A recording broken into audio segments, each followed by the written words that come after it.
KG ತಾಲೂಕಿನಲ್ಲಿ ವ್ಯಾಸಂಬಳ್ಳಿಯಲ್ಲಿ ಕೊಡಗೇಪಲ್ಲಿ ಗ್ರಾಮದಲ್ಲಿ ನಾವು 1982 26/8/1982 ಶುದ್ಧ ಕ್ರಯವನ್ನು ಕ್ರಯ ಮಾಡಿಕೊಂಡ್ವಿ. ಆವಾಗ ನಾವೆಲ್ಲ ಅವಿಭಕ್ತ ಕುಟುಂಬದಲ್ಲಿ ಇದ್ದೀವಿ. ಸುಮಾರು 30-40 ಜನ ವಾಸವಾಗಿದ್ದೀವಿ. ಅದರಲ್ಲಿ ನಮ್ಮ ಚಿಕ್ಕಪ್ಪನವರಿಗೆ ಕೆ.ಟಿ. ನಾರಾಯಣ ರೆಡ್ಡಿಯವರ ಹೆಸರಿಗೆ ಶುದ್ಧ ಕ್ರಯ ಆಯಿತು. ಶುದ್ಧ ಕ್ರಯ ಆಗಿದ್ದು 26/8/1982ರಲ್ಲಿ. ಆದರೆ ಆವಾಗ ಕ್ರಯ ಆಗಿದ್ದು 104 ಶುದ್ಧ ಕ್ರಯ ಮಾಡಿಕೊಂಡಾಗ. ತದನಂತರ ಏನಾಯ್ತು ಅಂತ ಹೇಳಿದ್ರೆ 1988-89ರಲ್ಲಿ ಒಂದು ಪೋಣಿ ಮಾಡಿದ್ರು, ಸರ್ಕಾರದಿಂದ ಪೋಣಿ ಮಾಡಿದಾಗ 109 ಆಯಿತು. 109 ಆದ ತಕ್ಷಣ ನಮಗೆ ನಾವು 109 ಮಾಡಿದ್ರು ತಿರ್ಗಿ ಪಾಣಿಯನ್ನು ಈ ಗಣಕೀಕೃತ ಪಾಣಿ ಬಂದಿದ್ದು 2001ರಲ್ಲಿ 119 ಬಂದು ಕೂರಿಸ್ಬಿಟ್ರು. ಪಾಣಿ ಬಂತು, ಕೂರಿಸ್ಬಿಟ್ರು. ತದನಂತರ ಏನು ಮಾಡಿದ್ವಿ ನಾವು, ನಮಗೇನು 119ರಲ್ಲಿ ನಾರಾಯಣ ರೆಡ್ಡಿನೇ ಇದೆ, ಪಾಣಿ ಇದೆ ಅಂತೇಳ್ಬಿಟ್ಟು ನಾವು ಅದೇ ರೀತಿಯಲ್ಲಿ ಮುಂದುವರಿಸ್ಕೊಂಡು ಬಂದ್ವಿ. ಯಾವಾಗ ನಮಗೆ 109ರಲ್ಲಿ ಸರ್ಕಾರಿ ಗೋಮಾಳ ಅಂತೇಳ್ಬಿಟ್ಟು ಯಾವಾಗ ಬಂತು ಆವಾಗ ಎಚ್ಚೆತ್ಕೊಂಡು ಆವಾಗ ಒಂದು ಊರಿನ ಗ್ರಾಮಸ್ಥರು ತಕರಾರು ಮಾಡಿದಾಗ ಆವಾಗಲೇ ನಮ್ಗೆ ಗೊತ್ತಾಗಿದೆ 2022ರಲ್ಲಿ ನಮ್ಗೆ ಗೊತ್ತಾಗಿದೆ. ತದನಂತರ ಏನು ಮಾಡಿದ್ವಿ ನಾವು 104 ಯಾವುದು, 109 ಯಾವುದು, 119 ಯಾವುದು ಅಂತ ನಾವೇನು ಮಾಡಿದ್ವಿ ನಿಖರಪಡಿಸ್ಕೋಬೇಕಂತ ಹೇಳ್ಬಿಟ್ಟು ಆಗ ನಾವೇನು ಮಾಡಿದ್ವಿ ತಾಲೂಕು ಕಚೇರಿಯಿಂದ ದಾಖಲೆಗಳನ್ನು ಪಡೆದು ಆವಾಗ 104ರಿಂದ 109 ಆಗಿರೋದು ಅದೇ. ಅವ್ರಿಗೇನು ಮಾಡಿದ್ರು ಅಂದರೆ ಸರ್ಕಾರದಲ್ಲಿ ನಮ್ಮ ಮಾನ್ಯ ತಹಸೀಲ್ದಾರ ಕಚೇರಿಯಲ್ಲಿ ಏನಾಗಿದೆ ಅಂತಂದರೆ 119 104 ಏನು ಮಾಡಿದ್ರು 119 ರೌಂಡ್ ಅಪ್ ಮಾಡಿ ತಾಲೂಕು ಕಚೇರಿಯಲ್ಲಿ ತಿದ್ದುಪಡಿ ಮಾಡಿದ್ದಾರೆ. ಅದು ನಮ್ಗೆ ಗೊತ್ತಾಗಲಿಲ್ಲ. ಅದನ್ನು ನಮಗೆ ಸರ್ಕಾರದಿಂದನೇ ಏನಾಗಿದೆ ನ್ಯಾಯಾಲಯಕ್ಕೆ ಹೋದ್ವಿ. ನಾವು ನ್ಯಾಯಾಲಯಕ್ಕೆ ಹೋದಾಗ ನ್ಯಾಯಾಲಯ ಮುಖಾಂತರ ತಹಸೀಲ್ದಾರ್ ಅವರು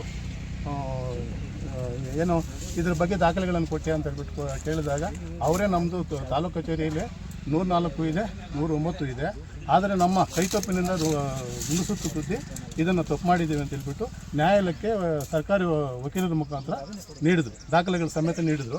ತದನಂತರ ಏನು ಮಾಡಿದ್ವಿ, ನಾವೇನು ಮಾಡಿದ್ವಿ ಸಿವಿಲ್ ಕೋರ್ಟಲ್ಲಿ ಕೇಸ್ ಹಾಕ್ಕೊಂಡ್ವಿ. ಯಾರ ಮೇಲೆ ಕೇಸ್ ಹಾಕ್ಕೊಂಡ್ವಿ, ಮಾನ್ಯ ಕಾರ್ಯದರ್ಶಿಗಳನ್ನು, ಡಿಪ್ಟಿ DC ಅವ್ರ ಸಾಹೇಬ್ರನ್ನು, AC ಸಾಹೇಬ್ರನ್ನು, DDLRನ್ನು, ADLRನ್ನು, ತಹಸೀಲ್ದಾರನ್ನು ಇವ್ರನ್ನೆಲ್ಲ ಸೇರಿ ಪಾರ್ಟಿ ಮಾಡಿ ನಾವು ಏನು ಮಾಡಿದ್ವಿ ಅಂದರೆ 104 ಯಾವುದು, 109 ಯಾವುದು, 119 ಯಾವುದು ಅಂತ. ಅವ್ರೇನು ಮಾಡಿದ್ರು 104ರಿಂದನೇ 109 ಆಗಿರೋದು ಅಂತೇಳ್ಬಿಟ್ಟು ದಾಖಲೆಗಳನ್ನು ಕಂಪ್ಲೀಟಾಗಿ ಕೋರ್ಟ್ಗೆ ನಮ್ಮ ರೆವಿನ್ಯೂ ಇಲಾಖೆಯಿಂದ ಹೋಗಿದೆ.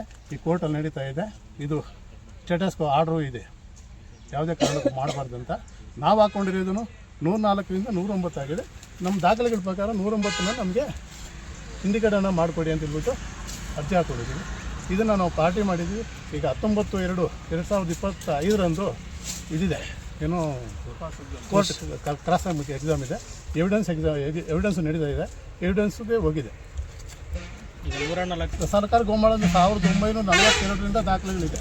ನಾವು ಪರ್ಚೇಸ್ ಮಾಡಿರೋದು 1961-62ರಲ್ಲಿ ಸಾಬ್ಜಾದ್ ಸಾಬ್ ಅಂತ ಇದ್ದಿದ್ದು ಅವರಿಗೆ ದುರಸ್ತಿ ಮಾಡಿಬಿಟ್ಟು ದರಖಾಸ್ತು ಜಮೀನನ್ನು ಮಂಜೂರು ಮಾಡಿದ್ದಾರೆ. ಅದಕ್ಕೆ ದಾಖಲೆಗಳನ್ನು ಸಹ ನಮ್ಮ ತಾಲೂಕು ಕಚೇರಿಯಿಂದ ನೀಡಿದ್ದಾರೆ ನ್ಯಾಯಾಲಯಕ್ಕೆ. ಆದ್ದರಿಂದ ಘನ ಸರ್ಕಾರದವರು ಈ ಒಂದು ನ್ಯಾಯಾಲಯದಲ್ಲಿ ಪ್ರಕರಣ ಇರೋದರಿಂದ ಇದನ್ನು ಏನೂ ಮಾಡೋದಕ್ಕೆ ಆಗೋದಿಲ್ಲ.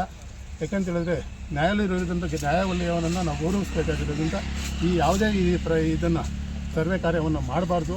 ಯಾಕಂದರೆ ಘನ ಸರ್ಕಾರದವರು ನ್ಯಾಯಾಲಯದಲ್ಲಿ ಇರೋದರಿಂದ, ಈ ಪ್ರಕರಣ ಇರೋದರಿಂದ ಈ ಒಂದು ಕೋರ್ಟಲ್ಲಿ ತೀರ್ಪು ಬಂದರೆ ನಮ್ಮ 119 ನಿಮ್ಮದು ಅಂತ ನಮ್ಮ ತೀರ್ಪು ಬಂದರೆ ಖಂಡಿತ ನಾವು ತಲೆಬಾಗಿ ಇದನ್ನು ನಾವು ಸರ್ಕಾರಕ್ಕೆ ಇದು ಬಿಟ್ಕೊಡ್ತೀವಿ. ನಮ್ಮದು ಇರೋದು 109 ಅಂತೇಳ್ಬಿಟ್ಟು ದಾಖಲೆಗಳ ಸಮೇತ ನಮಗೆ ಇದೆ. ಅದರಿಂದ ನ್ಯಾಯಾಲಯವನ್ನು ನಾವು ಗೌರವಿಸಿ ನ್ಯಾಯಾಲಯದಲ್ಲಿ ಯಾವ ರೀತಿ ಆದರೂ ಕೂಡ ಅದಕ್ಕೆ ನಾವು ಸಿದ್ಧವಾಗಿರ್ತೀವಿ.